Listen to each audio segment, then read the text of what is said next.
살아계신 하나님 아버지, 2부 예배로 인도하시는 은혜를 감사드립니다. 오늘도 하나님의 말씀을 통해서 예수 그리스도가 누구신지를 깨닫는 은혜를 허락하여 주옵시고, 우리가 잘 아는 것 같지만 놓치고 있는 예수 그리스도에 대한 비밀을 오늘 확실하게 깨닫고 날마다 순간마다 예수 그리스도를 누리는 삶이 되고 예수 그리스도를 증거하는 삶이 될 수 있도록 인도하여 주옵소서. 예수 그리스도 이름으로 기도드립니다. 아멘.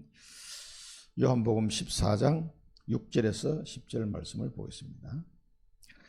요한복음 14장 6절에 10절입니다. 예수께서 이르시되 내가 곧 길이요 진리요 생명이니 나로 말미암지 않고는 아버지께로 올 자가 없느니라. 너희가 나를 알았더라면 내 아버지도 알았으리로다. 이제부터는 너희가 그를 알았고 또 보았느니라. 빌립이 이르되 주여 아버지를 우리에게 보여 주옵소서. 그리하면 족하겠나이다. 예수께서 이르시되 빌립아 내가 이렇게 오래 너희와 함께 있으되 네가 나를 알지 못하느냐. 나를 본 자는 아버지를 보았거늘 어찌하여 아버지를 보이라 하느냐. 내가 아버지 안에 거하고 아버지는 내 안에 계신 것을 네가 믿지 아니하느냐. 내가 너희에게 이르는 말은 스스로 하는 것이 아니라 아버지께서 내 안에 계셔서 그의 일을 하시는 것이라. 아멘. 이 원리는 우리에게도 똑같이 적용됩니다. 예수님이 이 말씀하신 거는요. 하나님이 내 안에 계셔서 그의 일을 하시는 거예요.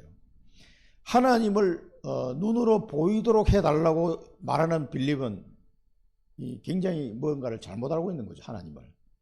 하나님은 우리 육신의 눈에 보이는 분이 아닙니다. 그래서 딱 한 번 눈에 보이도록 오셨는데 그분이 예수 그리스도입니다. 그래서 아버지의 그 역사를 예수 그리스도를 통해서 우리에게 보여주시고 그분도 하나님이시고, 그래서 이제 하나님을 성삼위 하나님을 정확하게 알 수 있도록 그렇게 우리에게 말씀도 주시고 모든 언약을 또 성취하시고 그렇게 하셨습니다. 그래서 예수 그리스도를 본 자는 하나님 아버지를 본 것입니다. 지금도 마찬가지입니다. 지금 권사님을 본 사람들이 불신자가 하나님을 봐야 돼요. 이 원리는 똑같다니까요. 우리를 통해서 불신자가 하나님을 볼 수 있어야 돼요. 눈에 보이지 않는 하나님인데 저분을 보니까 하나님 살아계신 것 같구나. 이런 말이 나와야 정상이다 이 말이에요. 눈에 보이지 않는 하나님이 그 믿는 하나님의 자녀를 통해서 자신을 드러내시는 거예요. 그걸 보고 우리는 정인이라고 얘기하죠.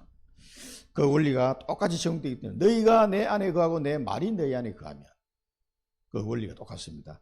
그래서 불신자들이 우리를 보면서 하나님은 어떤 분이겠구나 하는 걸 알 수 있도록 한다면은 그보다 더 큰 축복이 없겠죠. 그래서 요한복음 15장 7절에 그렇게 말씀하셨지만 요한복음 15장 8절에 너희가 열매를 많이 맺으면 이렇게 예수님이 말씀하신 거예요. 정인이 되면 열매를 맺을 수밖에 없어요.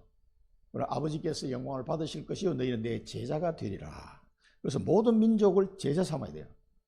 영접으로 끝나면 안 됩니다. 제자 삼아요. 분명히 제자가 있으니까 영접한 사람 중에 이 그리스도의 정인으로 살고 싶다 하는 제자들이 있어요.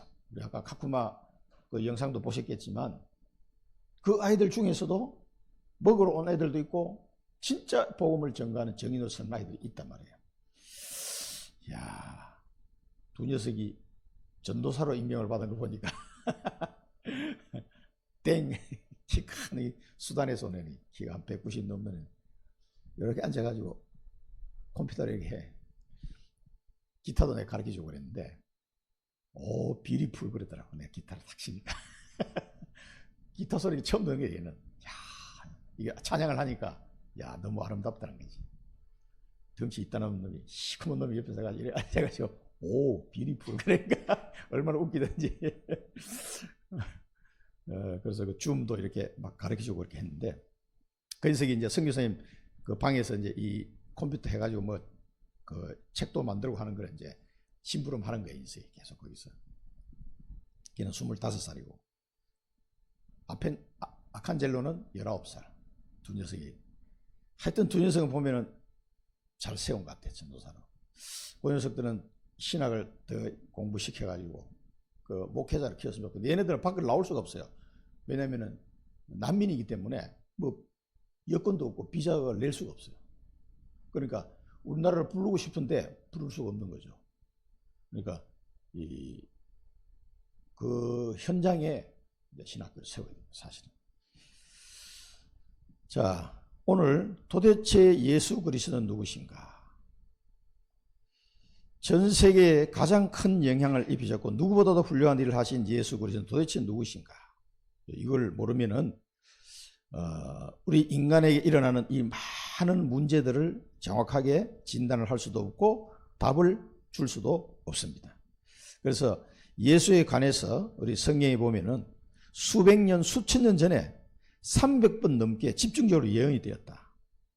특히 탄생에 대한 예언, 유년기에 대한 예언, 죽음에 대한 예언, 십자가 부활에 대한 예언, 어디서 태어날 것인지 베들레헴에서 태어날 것까지도 예언되었어요. 그리고 도살장에 끌려가는 어린 양과 같이 아무 대답도 하지 않고 끌려가셨다. 이제 그런 표현도 나오는데 그 이사야서 아까 우리 시편에서도 봤습니다만 그런 표현들이 전부 다 그대로 예언된 거죠. 어떻게 죽으실 것을. 십자가 고난에 대한 예언도 다 나와 있습니다.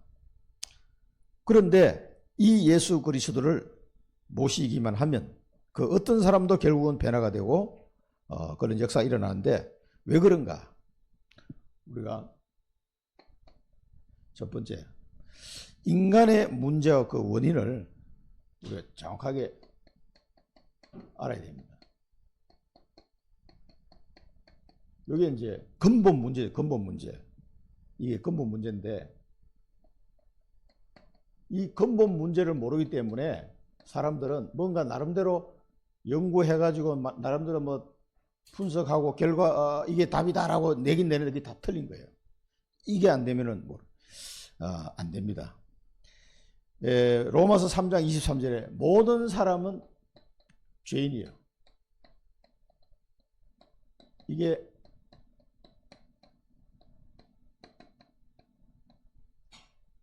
로마서 3장 23절에 모든 사람이 죄를 범하였으면 하나님의 영광에 이르지 못한다. 우리가 오늘 오전에도 일부 메시지도 봤습니다만은 절대 불가능한 상태. 그래서 오늘 읽었던 시편 107편 10절에서 11절에 보면은 사람이 흑암과 사망의 그늘에 앉으며 공고와 쇠사슬에 매임은 하나님의 말씀을 거역하고 지존자의 뜻을 멸시하였습니다. 그래서 말씀을 불순종했기 때문에 이런 상태에 빠진 거예요. 이걸 보고 원죄라고 그러죠. 원죄. 여기서 말하는 죄는 원죄를 말하는 겁니다. 그러니까 한 사람도 예외가 없다는 거죠. 이 원죄 속에요. 자, 이걸 원죄를 모르기 때문에 유대인들은 많은 착각을 한 거예요. 뭔가 막 율법을 지키면 구원받는다고 착각을 한 거예요. 자, 이 원죄가 어떻게 인간에게 들어왔냐? 이 마귀의 유혹을 받아서 마귀의 유혹을 받아가지고 하나님과 약속을 했습니다. 창세기 3장에 보면은 창세기 2장 17절 언약을 어긴 거예요. 언약을 깨뜨린 겁니다. 자, 지금처럼 뭐 인감 도장을 찍어서 약속을 맺는 게 아니고 나무의 열매를 가지고 그 당시에는 아브라함과 하나님 사이에 이제 언약을 체결했단 말이에요. 그 나무의 열매를 가지고 선악을 알게 하는 나무의 열매를 먹지 마라. 이걸 먹는 날에는 네가 정령 죽으리라. 그 약속만 지키면 영원히 그 에덴 동산에서 하나님이 주신 그 축복을 누리는 상태로 죽음도 없이 영생하도록 그걸 누릴 수 있는 비밀이 그 언약 속에 들어있단 말이에요. 그러니까 하나님의 언약을 잘 봐야 돼요. 지금도 마찬가지입니다. 그 언약을 놓치는 순간 죽음이 온 거죠. 그래서 오늘 시편 107편에도 나왔던 것처럼 그 하나님의 말씀을 어겼기 때문에 그 말씀을 놓쳤기 때문에 지존자의 뜻을 멸시했기 때문에 그게 죄의 원죄예요. 그래서 그때부터 죽음이 오게 된 겁니다. 창세기 3장에 보면 이 마귀의 유혹에 대해서 잘 설명이 되어 있죠. 자, 이 사실을 모르고는 인간이 왜 이렇게 고난을 당하는지 어려움 당하는지를 모르는 겁니다. 그 다음에 언약이 깨뜨려지면서 마귀의 노예로 살아갈 수밖에 없는 상태. 요한복음 8장 44. 너희 아비 마귀. 이 마귀 자녀로 살아가는 거예요. 종로로 타는 거죠. 종로로. 완전히. 그래서 로마서에 보면 죄의 종이었다가 의의 종으로 바뀌었다. 그렇게 표현하고 있죠. 구원받은 걸요. 그러니까 이 상태에 마귀에게 눌린 자를 고치셨도다. 그래서 마귀에 눌린 자를. 마귀의 일을 멸하러 오셨다. 예수 그리스도께서요. 그래서 이것 때문에 뭡니까? 영원한 사망에 이르게 되네. 로마서 6장 23절에 영원한 사망, 죄삭은 사망이요 그리스도 예수 안에 있는 은사는 영생이니라. 이 죄의 삭스로 사망하게 됩니다. 이 죽음이라는. 그래서 죽을 고생을 하는 거예요. 사는 게 아니에요. 그래서 모든 종교에서는 철학자들이 인생은 참 고난이구나. 그 결론이에요. 그 불교의 결론이 인생은 고다 말이에요. 아무리 연구를 해봐도 뭐 희망이 안 보이는 희망이. 그러니까 생로병사하다 그냥 지옥으로 가는 거예요. 뭐 허망해도 그렇게 허망할 수가 없는 거예요. 그러니까 나이가 점점 들수록 더 인간은 괴로운 거예요. 허망해지는 거예요. 뭐 희망이 있어야지. 우리에게는 이 모든 것을 뛰어넘는 영생의 축복을 가지고 있으니까 예수 믿는 사람은 나이가 들수록 더 힘차고 더 소망을 가지고 살아갑니다. 왜? 천국이 보장되어 있으니까 그보다 더 좋은 게 어디 있어요. 이 사망의 권세에서 헤어나지 못하고 마귀의 권세에서 확 눌려서 살아가는 거예요. 이게 운명이 운명. 자, 이 사실을, 인간의 근본 문제 이 사실을 모르고서는요, 사람을 뭐 어떤 일들을 진단한다든가 하는 것은 불가능한 일이에요. 이걸 모르는데 무슨 답을 줄 수 있습니까? 그래서 유대인들이 이 원죄를 모르니까 답을 준다고 한 게 전부 다 엉터리를 줘가지고 완전 율법주의로 빠져버린 거예요. 그 사실을 잘 아는 바울이 서신서에 보면 얼마나 정확하게 복음을 설명하는지 이걸 꼭 아셔야 됩니다. 인간의 근본 문제입니다. 그래서 이 문제를 해결하기 위해서 예수 그리스도는 이 문제와 어떤 그런 관련이 있는가? 예수 그리스도와 이 문제와 어떤 관련이 있는가? 이거를 알아야 되겠죠. 자, 우리가 이 사실을 알고 전달해야 됩니다. 그냥 지식적으로 내가 혼자 알고 있는 건 아무 소용이 없어요. 이걸 내가 누리고 전달해야 돼요. 지식으로 아는 거는요, 그 유치원생도 다 압니다, 사실은요. 그러나 이걸 내가 실제로 누린다는 것은 다른 차원이고, 또 전달한다는 것은 또 다른 차원이에요. 인간의 근본 문제인 죄와 사망을 해결하기 위해서 말씀이 육신이 되어 이 땅에 오셨습니다. 그래서 요한복음 1장 1절부터 14절에 빛이요 생명으로 이 땅에 오셨어요. 그래서 말씀이 육신이 되어 우리 가운데 거하시매 우리가 그의 영광을 보니 아버지의 독생자의 영광이요 은혜와 진리가 충만하더라. 그런 분이 오신 거죠. 자, 이 문제를 해결하기 위해서 하나님이신 그분이, 말씀이신 그분이 육신되어 이 땅에 오셨다 이 말이에요. 독생자의 영광이다. 이렇게 생명의 빛으로, 이 세상의 빛으로 이 땅에 오셨습니다. 그래서 죄와 사망의 권세를 딱 깨뜨리시는 거예요. 여러분, 이 권세를 깨뜨릴 수 있는 하늘과 땅의 모든 권세를 내가 가졌으니 그렇습니다. 마귀의 일을 멸하러 오셨습니다. 이 죄와 사망 권세를 깨뜨리고 마귀의 일을 멸하시러 오신 겁니다. 죄 문제 해결하죠. 죄가 없으면요 사망이 없어지는 거예요. 그래서 우리가 영생을 얻는 거예요. 죄 때문에 죽는 거라니까 이게. 죄의 삭시 사망이에요. 그럼 우리는 죽는 게 아니에요. 이게 우리 죄 문제가 해결됐기 때문에 완벽하게 그리스도 안에서. 그렇기 때문에 사망 권세가 나를 좌지우지할 수 없어요. 그래서 하나님의 자녀는 죽음을 두려워할 필요가 없다. 천국이니까. 그거는 죽음이 아니에요. 이제 이사 가는 거지. 그리고 마귀의 일은 뭡니까? 많은 사람들을 괴롭히고 지옥 보내려고 하는 그 마귀의 일을 완전 멸해서 세계 복음하는 거죠. 자, 이것 때문에 그리스도가 오셨다. 마귀의 권세를 완전히 깨뜨렸습니다. 자, 여기서 우리가 성경 구절을 요한 1서 3장 8절 나와 있는데요. 이거 말고도 하나님의 아들이 나타나신 것은 마귀의 일을 멸하심이라. 그 다음에 마가복음 10장 45절 많은 사람의 대속물로 주기 위해서 오셨다. 자기 몸을 많은 사람의 대속물로 주기 위해 오셨다. 왜? 사람의 힘으로는 안 되니까. 그래서 로마서 3장 24절에 속량으로 말미암아 값없이 어렵다 하심을 주셨다. 값없이 어렵다. 로마서 3장 25절에는 믿음으로 말미암는 화목제물이 되셨다. 그래서 하나님은, 그리고 우리 한 번 더 붙이자면 히브리서 9장 12절 염소와 송아지 피로 하지 아니하시고 오직 자기 피로 영원한 속죄를 이루사 단번에 성소에 들어가셨느니라. 히브리서 9장 15절을 보면 우리의 새 중보자가 되셨느니라. 그렇게 표현되어 있죠.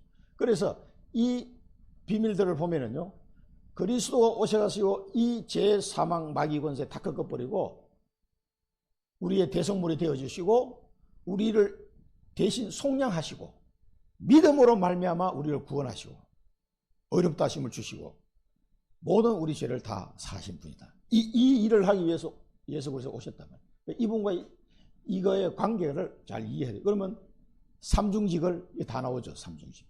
그리스도에 대한. 자, 이거를 실제로 내가 누리고 전달해요. 내가 누린다는 말은 뭡니까? 내 마음에 오셔서 나를 지성소 삼고 지금 계시는 거예요. 하늘 보좌에만 가만히 계시다가 갑자기 확 나타나는 게 아니고 하늘 보좌에 계시면서 동시에 성령으로 내 마음에 나를 지성소 삼고 지금 내게 와 계신 거예요. 이렇게 있다가 나를 세계 보고 막 나를 통해서 하시다가 때가 되면 재림하시는 거예요. 어느 날 갑자기 막 없다가 팍 나타난 게 아니에요. 하나님의 자녀와 영원히 함께 하고 계신다고 했어요. 함께 하시면서 세계 복음을 이루고 가십니다. 그리스도께서요. 그러다가 때가 되면은 모든 민족의 복음이 전거되고 나면 이 천국 복음이요. 그때 이제 세상 끝날에 오시는 거죠. 나를 지성소 삼았다는 거 생각하면 생각할수록 신비로운 사건이에요. 우리가 구약 성경에 성전과 성소와 지성소가 있잖아요. 그 지성소에 누구 대제사장이 1년에 한 번씩 피를 들고 들어가는 자리란 말이에요. 아무나 들어가는 게 아니에요. 그래 갔다가 잘못하다가 들어가는 사람이 죽었어. 그리고 다리에다가 방울을 달아놨어요. 그 제사장 옷 만드는 거 자세히 한번 보세요. 방울을 달아서 왜 방울을 달았냐? 피 뿌리고 막 움직이면 딸랑딸랑 소리 나니까 살아있구나. 갑자기 방울 소리가 안 들려. 아니? 왜 이렇게 갑자기 죽은 거야? 그럼 다리에 묶은 줄을 땡겨 밖에서 들어가서 시체를 끄집어내서 들어가면 다 죽어. 그래 밖에서 땡기는 거예요. 줄을 땡겨가지고 그게 지성소예요. 그런데 하나님이 나를 지성소 삼았다 지금. 이 상상이 안 될 정도로 내가 지성소가 된 거예요. 감사합니다. 너무 신기한 사건이에요. 그리스도 안에서 성령이 지금 내 속에 하나님 지금 내 속에 계시니까 그것도 막 대제사장이 피를 들고 막 부들부들 떨면서 일주일 동안 뭐 준비하고 기도하고 막 목욕 제기하고 막 옷 갈아입고 막 이래가지고 다 들어가는데 그게 지성소인데 나는 매일 하나님 나와 계시요. 성령으로. 그 지성소에 나를. 그렇게 나를 만들어버린 거예요. 그리스도가 오셔가 이거 싹 다 해결하고. 그런 나를 가만히 한번 생각해 보세요. 자, 이게 너무 기가 막힌 일이에요. 우리를 성전 삼았다는 말이 보통 말이 아닙니다. 이게. 자, 예수 그리스도 오셔서 이렇게 하신 거예요. 이 축복을. 이게 지금 우리가 현장 복음 메시지 지금 1강 나가는데 잘 못 들으신 분들은 이거 2부 예배를 통해서 이제 1년 내내 이제 한 1년 반 걸리니까 잘 들으시기 바랍니다. 이 현장 복음 메시지만 다 해도 성경에 나온 중요한 내용 싹 다 나옵니다. 이게 말씀, 기도, 전도, 성령 뭐 모든 내용이 다 들어있으니까 이 공부하시면 여러분 이제 확실하게 복음을 전할 수 있는 이게 이제 기본 딱 체질이 될 거예요. 자, 이 비밀을 내가 누리고 전달하는 겁니다. 이 사실을 모르는 사람이 대다수예요. 알려주고 그러면 답이 이거단 말이에요. 이걸 답을 얘기해 주는데 내가 이 사실을 누리는 정인으로서 이 말을 해줘야 된다 이 말이에요. 그냥 지식만 전달하면 안 돼요. 이 사실에 대한 정의는 내가 예수 믿기 전에 어떻게 살았나? 그거 얘기해 주면 예수 믿고 난 뒤에 내가 이렇게 변했다. 그거 얘기하는 게 정인이에요. 어떤 목사님이 전도하는 걸 옆에서 봤는데 그 얘기를 하더라고. 내가 옛날에는 이렇게 살았다. 근데 내가 예수 믿고 나서 이렇게 바뀌었습니다. 그 얘기를 하시더라고. 내 옆에서 보니까 그 전도 현장 따라가 보는 것도 괜찮아요. 야, 복음을 저렇게 전달하는구나. 그걸 내가 집사 때 느꼈어요. 많이 느낌이 오더라고. 그걸 증가하면 됩니다. 그러니까 우리가 막 굉장히 어려움 당하고 막 그 고난 당했던 이게 전부 다 복음 전하려고 생각하면 다 발판돼 버려요. 그게요. 자, 그럼 세 번째, 예수 그리스도는 자신을 누구라고 고백했는가?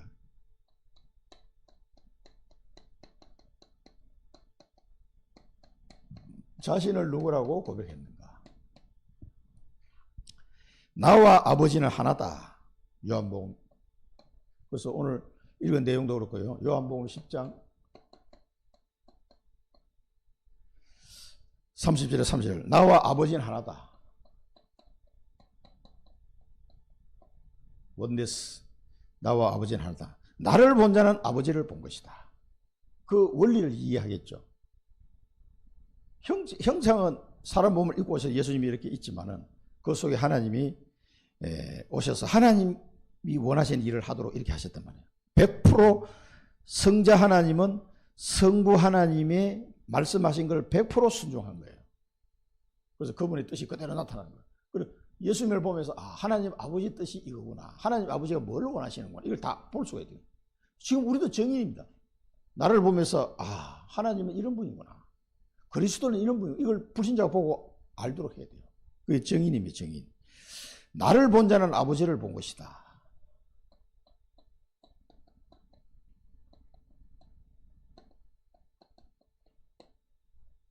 나를 본 자는 아버지를 본 것이다. 우리 방금 읽은 내용도 그 내용이죠. 14장 7절에서 9절. 자, 하늘과 땅의 모든 권세를 가졌다.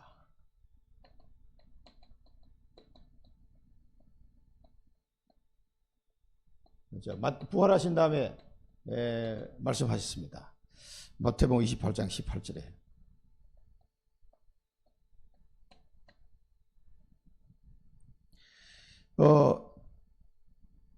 모든 것을 가졌는데 그 빌립보서나 이게 바울 서신을 보면 뭐라고 했습니까?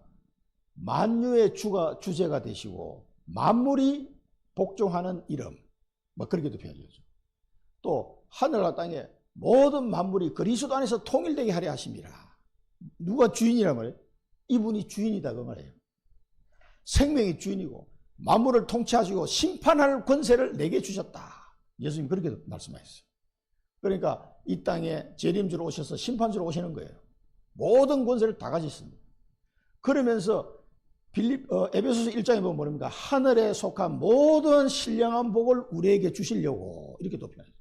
그러니까 이 모든 권세를 가지고 우리를 축복하시는 거예요. 이거 뭐 상상이 안 되는 일이에요. 상상이 안 되는 거예요. 이게 어떤 건지도 모르겠는데 어마어마한 축복을 이걸 가지고 그냥 이 권세를 어디다 사용합니까? 우리에게 주시는 거예요. 그래서 우리가 세계복음화의 정인으로 딱 설 수 있도록 세상 끝날까지 내가 너희와 항상 함께 할 것이다. 왔다 갔다 하는 게 아니에요. 항상 함께 할 것이다. 다윗도 누리지 못한 축복이에요. 아브라함도 누리지 못한 축복이에요. 세상에 그걸 우리에게 주시겠다는 거예요. 이거를 예수님이 하신 말씀을 계속 우리가 묵상하면서 누려야 되겠습니다. 그러면은 나를 공격하고 우리 가정을 공격하고 모든 우리 또 현장과 청주를 공격하고 이 누르고 있는 이 흑암의 세력들을 어떻게 되겠어요? 이 권세를 가진 예수 그리스도께서 내 안에 성령으로 함께 하시기 때문에 예수 권세, 내 권세, 그 권세를 가지고 사정없이 꺾어야 돼요. 그 기도를 하라 이 말이에요. 이걸 누리는 거는 그냥 가만히 있으면 누리는 게 아니에요. 이 권세를 가지고 기도로 누리는 거예요. 기도로. 계속 영적 싸움이기 때문에 권세를 줬는데 사용을 해야지 뭐 이게 의미가 있는 거예요. 칼을 줬는데 뭐 무라도 하나 베야 될 거 아니에요. 칼을 줬는데 가만히 들고 다녀. 장군이 왕한테 칼을 받았는데 감사합니다 받는데 전쟁터에 나가서 착 칼을 빼고 전쟁에 싸워서 승리하라고 칼을 줬는데 집에다 갖다 놓으면 어떻게 되겠어. 그게 말이 안 되잖아요. 우리가 지금 그런 식으로 이 권세를 다 받는데 그냥 모시고 있어. 그냥 권세를. 그게 종교가 됩니다. 그래 되면 실제로 사용을 해보니까 이런 그러니까 이제 그 우리 제주도 그 권사님도 그 아들 때문에 기도하다가 그 이름으로 우리의 모든 연약함과 질병을 짊어지신 그 이름, 예수 그리스도 이름으로 기도할 때 어떤 일이 일어나는지를 이제 체험하게 된 거죠. 그게 작은 체험인 것 같지만 자기 아들 문제니까 본인은 얼마나 힘들었겠어요. 그걸 체험하면서 이 이름이 어떤 이름인지, 이 권세가 어떤 권세인지 믿음이 생기는 거예요. 그 경험을 통해서요. 그래서 우리 부모 회장님한테 얘기를 했지. 거기 치료비가 700만 원이나 나오더란데. 왜냐면 얘가 막 소리 지르고 하니까 그 암 환자 수술하는데 6인실이 있으니까 지 혼자 있는 옆에 있는 사람 막 힘들게 하게 자꾸 떠들고 막 이러니까. 아이고 참 우리 애들은 사랑부 애들이 이게 할 수 있는 1인실로 이제 1인실 너무 비싸. 하루에 52만 원인가 그렇더라고요. 그러니까 어쩔 수 없이 이걸로 이제 가는데 한 700만 원 치료비가 수술비가 나온단 말이에요. 그래서 우리 부모 회장님한테 연락해가지고 이제 부산에 가서 만났는데 조금 돈을 모아서 좀 보내드리라고 그걸 이제 전체 방에 좀 올리라고 그랬어요. 그래서 제가 20만 원 보내드렸어요. 이제 올렸길래 좀 모아가지고 좀 보내드리라고. 그 뭐 형편도 어려우신 것 같은데 이 이름 예수 그리스도 이름의 권세가 어떤지 여러분 꼭 확인해야 됩니다. 이 권세를 사용 안 하면요 몰라 이게 어떤 권세인지를 내가 사용을 해봐야 알지 이거를. 그래서 어떨 때는 어려움도 주시고 하는 거예요. 이거 사용해보라고. 근데 막 사용하기도 전에 내가 놀래 자빠져 버리면 사용도 하기 전에 놀래 자빠지지 마시고 하늘과 땅의 모든 권세를 가진 그분이 지금 나와 함께 하신다.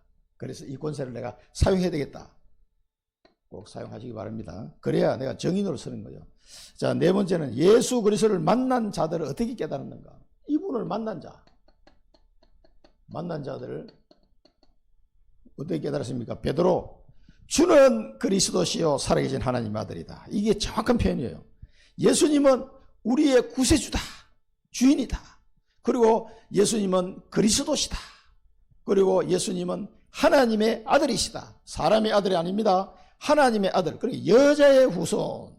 하나님의 아들이시다. 그걸 베드로는 정확하게 깨달은 거예요. 이 베드로의 고백이 사실은 정확한 표현이에요. 자, 이 고백이 베드로만 그런 게 아니고 우리가 이 고백을 해야 됩니다. 항상 예수님은 나의 구주가 되시고 나의 그리스도가 되시고 하나님의 아들이십니다. 여자의 후손이 되십니다. 하고 고백하시기 바랍니다. 도마는 나의 주님이시오 나의 하나님이시다. 도마가 의심했던 도마잖아요. 나의 주인이시고 나의 주인이 돼야 돼. 나의 하나님이시다. 딱 엎드려 버리죠. 부활하신 주님이 딱 나타나니까 이제 손과 옆구리에 못자국 창자국을 보고 야 이걸 보고는 야 니 한번 만져봐라. 그리고 믿어라. 그러니까 만졌겠어요 안 만졌겠어요 도마가. 그 어떻게 만져. 그 자리에서 바로 무릎 꿇어버렸어요. 그냥 네가 이걸 만져보고는 믿어라. 그러니까 딱 보니까 있거든. 창자국 못자국 있으니까 그 자리에서 딱 엎드려 버려요. 엎드리면서 도마가 나의 주인이시여 나의 하나님이십니다. 이렇게 고백했다니까 그 사람이.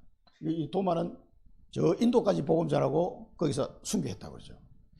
자, 바울은 부활하신 주님을 만났습니다.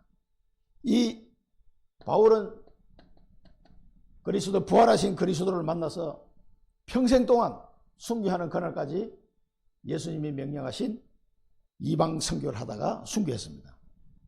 완전히 핍박자가 선교사로 바뀌어버린 거예요. 놀라운 변화가 일어나요. 그래서 그 바울의 서신서를 보면 예수 그리스도를 가장 잘 설명한 기록이 바울 서신서들이에요. 너무나 잘 설명해요. 그 다음에 십자가에 못 박은 원수들, 이 로마 군인들, 이 원수들이 뭐라 했습니까? 마태복음 27장 54절에 진실로 하나님의 아들이었도다. 그 사람들이 예수님 십자가 매달려 있을 때 막 조롱했잖아요. 야, 네가 하나님의 아들이면 거기서 내려와봐. 내려오면 내가 하나님의 아들이라고 인정해 줄게. 뭐 이런 식으로 비아냥거리다가 예수님이 십자가에서 다 이뤘다 하고 딱 숨이 넘어가니까요.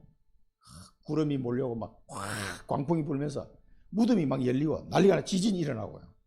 그 모습을 보면서 이 사람들이 이야, 이 사람 진짜 하나님 아들이었구나 라고 고백을 했죠. 그러면은 이분을 어떻게 만나느냐, 이거는 이제 우리가 불신자들에게 잘 전달해 주겠죠. 영접하는 자, 요한복음 1장 12절. 그래서 영접이 중요합니다. 영접하는 자, 곧 그 이름을 믿는 자들에게는 하나님의 자녀가 되는 권세를 주셨다. 예수님을 영접하도록 도와줘야 됩니다. 그 다음에 요한계시록 3장 이전에는 예수님이 당신 마음을 두드리고 계신다. 내가 밖에서 문을 두드리느니 너희가 마음 문을 열면 내가 너희에게로 들어가서 너희와 더불어 먹고 더불어 살겠다. 더불어 먹으리라. 그러니까 같이 살겠다는 거예요. 식구라는 단어가 뭐 식구.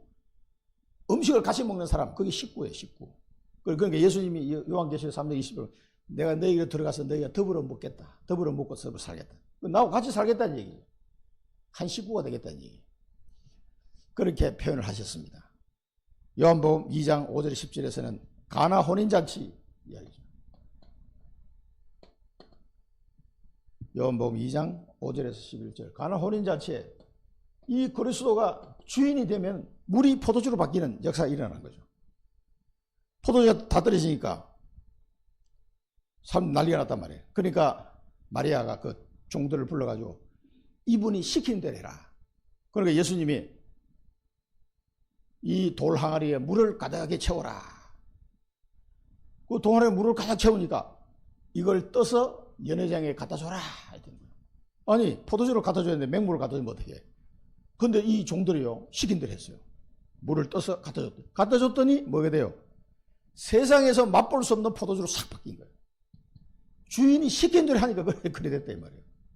여러분, 그리스도가 말로만 주인이 아니고 실제 내 삶의 주인이 되도록 한번 해보시라니까. 이분에게 주인의 자리를 내드려야 돼요. 끝까지 내가 내 주인이라. 내가 내 주인 아닙니다. 그리스도께 나의 주인의 자리를 다 내어드리면, 주인님 어떻게 하면 되겠습니까? 내어드리면 기적이 일어나는 거예요, 이게.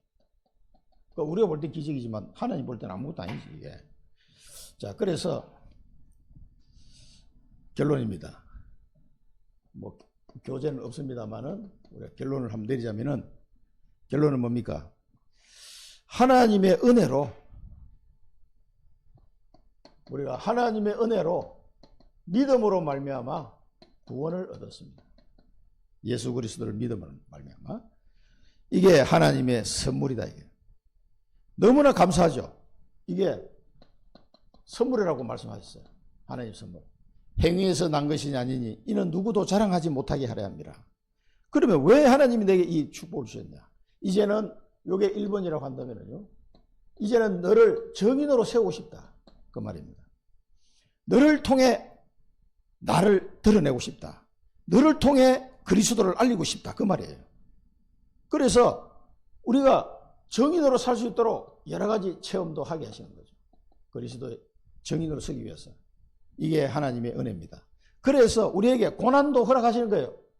우리를 은혜를 주셔서 이 믿고 구원받게 하신 하나님께서 내가 너를 그리스도의 정인으로 세우고 싶다, 그 말이에요. 그래서 여러 가지 체험도 하게 하시고 이렇게 세워나가는 겁니다. 그러니까 욥이 고난을 받은 것도 이 단계로 가기 위한 거예요. 이거는 됐는데 이 단계로 가는 과정입니다. 그게 욥기서가 그냥 고난이 오는 게 아니에요.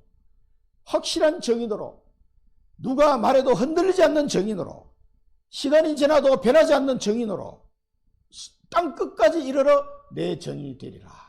요거 하려고 가다가 변질되는 거 말고, 또 뭐 좀 형편이 뭐 안 맞으면 그냥 에이 하고 그런 정인 말고 진짜 땅 끝까지 이르러 하늘나라 가는 그날까지 일심전심지속 그리스도 정인으로 살기를 원하는 그런 정인을 말해요.